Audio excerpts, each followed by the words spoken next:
From the moment Dave Bautista stepped out of the ring and onto a Hollywood set, the industry seemed to expect one thing: a mountain of muscle ready for mindless action scenes. This ain't personal, man. It's just business. Right out of the gate, you're going to get offered all these really bad roles. He said they're going to offer you a lot of money, but the roles are going to be bad, and you're going to be stuck in this straight-to-DVD world. After all, that's how it usually goes for wrestlers turned actors. Big personalities, bigger explosions, and often a family comedy thrown in for good measure. Come on, just tell me where the tooth is so I can get it and just go home. Oh, no, not until the child falls asleep.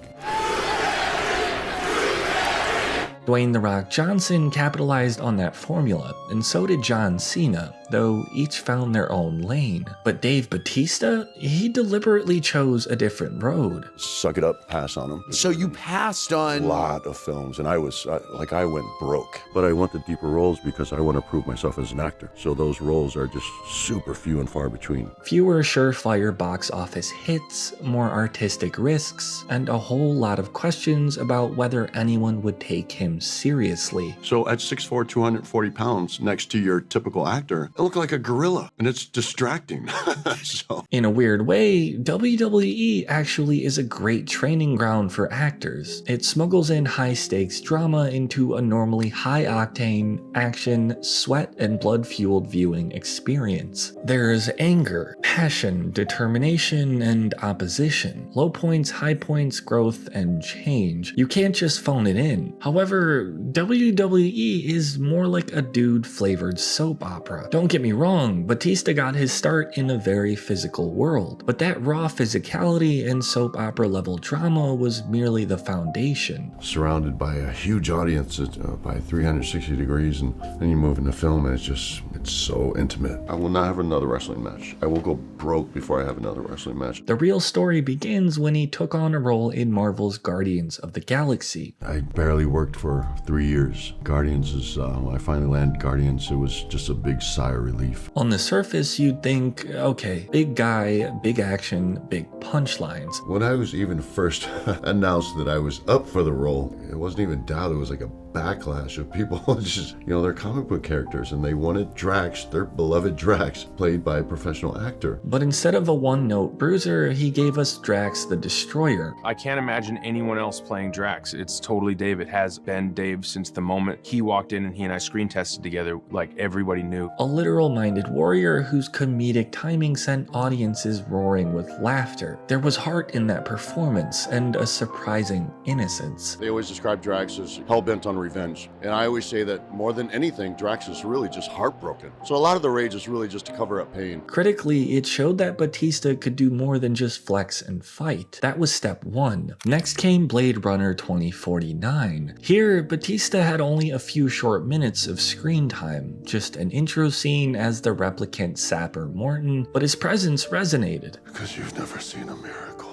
He projected a sense of weariness, sadness, and moral conflict. The guys that come on and they look like they just crawled out of hell and they're here to wreak vengeance on all of us, they're always the sweetest people. Critics took notice of the nuance. Variety summarized it perfectly, stating, Bautista elevates each role with an intensity that proves he's more than just muscle. That's not exactly the usual compliment you hear for an ex-wrestler, and that's precisely why it mattered. What sets Bautista apart is this burning desire for respect, not just fame. It was it's a very hard transition, and you're already under a microscope because people, for one, they label you. You're just another big muscle head trying to be an actor. You just want to be a movie star. He wanted real roles, the kind that force you to dig deeper into a character's psyche.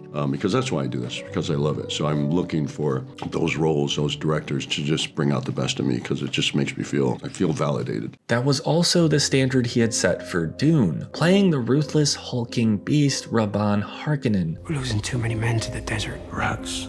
I beg your pardon? We're losing men to rats. An antagonist with a twisted moral code and a menacing presence. Get some rest.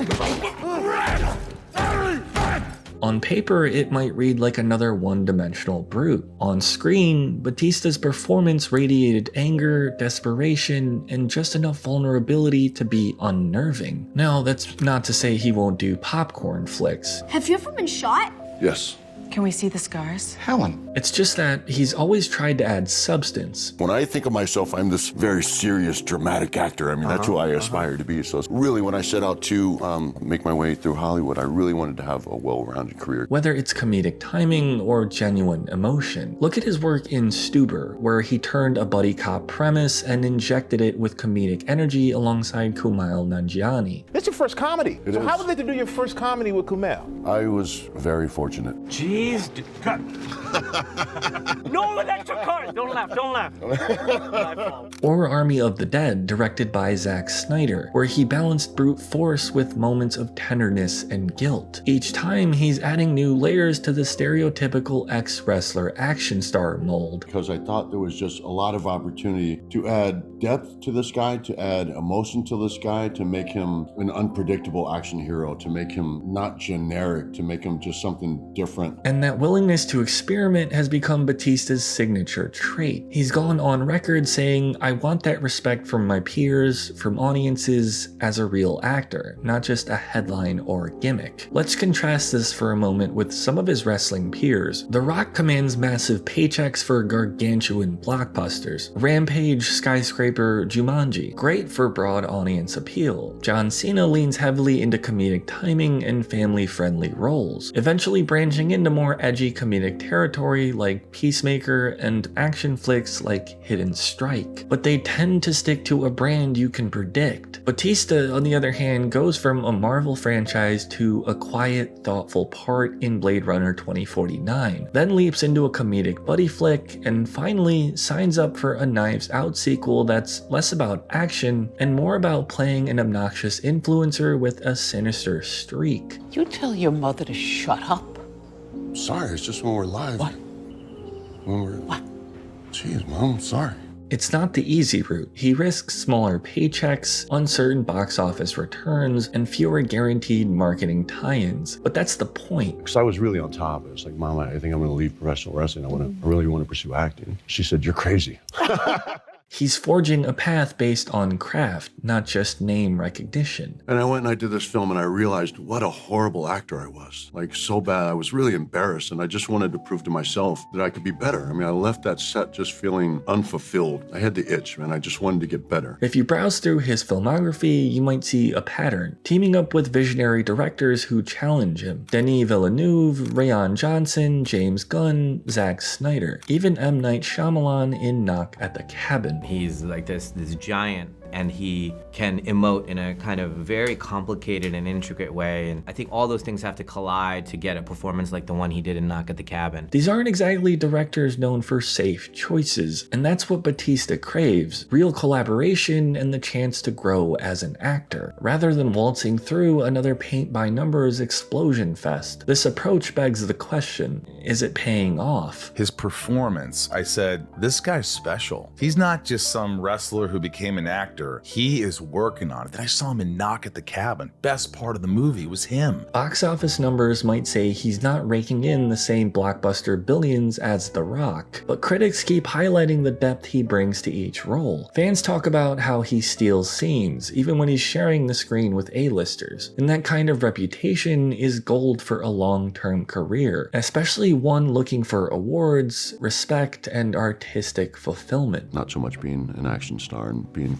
a cliche character that people would expect me to be. But when I was getting acting jobs, I was happy to have acting jobs. In the end, what truly matters is how he's changing perceptions. 10 years ago, seeing a former wrestler pop up in a serious sci-fi drama might have caused eye rolls. Today, people are excited to see what Bautista can do next, whether it's comedic, dramatic, or something in between. He's proven you can start in the ring, pivot to Hollywood, and still demand respect, not by leaning into the old action figure routine, but by refusing to accept that it's all you can offer. That willingness to explore vulnerability. Being able to let go of that fear of it coming across false and overthinking is, I mean, that's kind of the struggle. To look a little silly or to tap into genuine darkness has given Bautista a reputation for surprising both fans and skeptics alike. It's a riskier route, but it might just make him one of the most compelling actors to ever come out of sports entertainment.